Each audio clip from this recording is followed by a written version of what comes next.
Уште 6 деца се повредени во последните 24 часа во Скопје од TikTok предизвикот Супермен. Најстариот малолетник е на возраст од 17 години, а немалиот има 10 години. Сите по укажаната помош се пуштени на домашно лекување, вели за Телма директорот на клиниката за хируршки болести Светинао Охридски. 13 часа вчера до денеска 6 нови. Сите тие се територијата на град Скопје. Да. Колкава е нивната возраст?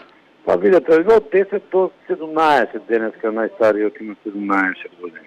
Сите се амбулантски третирани, сите се пуштени на домашно лекување, така да се со наглеченици и двата пола се застапени. Со предизвикот Супермен на TikTok во болница се јавиле вкупно 17 малолетници. Играта е опасна. Предизвикот е кога повеќе лица креваат во воздух друго лице кој има испружена рака како да е Супермен, а потоа тој треба да се спушти на нозе.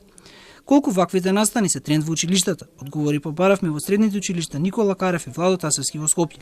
Директорот на Владо Тасевски, Добре Михајлов, вели дека нема случаи на повредени ученици, но дека биле забележани ситуации на можно играње на TikTok предизвикот Супермен.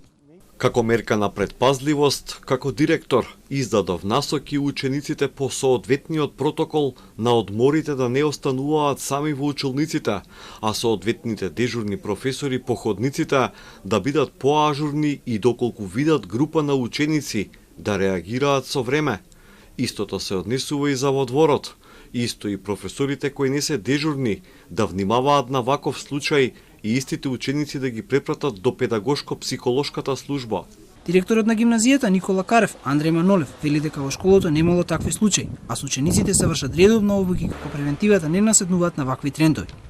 Ова не е прв пат поради предизвик на TikTok деца да завршат во болница. Пред 2 години малолетна девојка заврши со изгореници по телото по добиен струен удар додека била качена на вагон на железничката станица во скопската населба Мажари, каде што снимала видео за социјалната мрежа TikTok.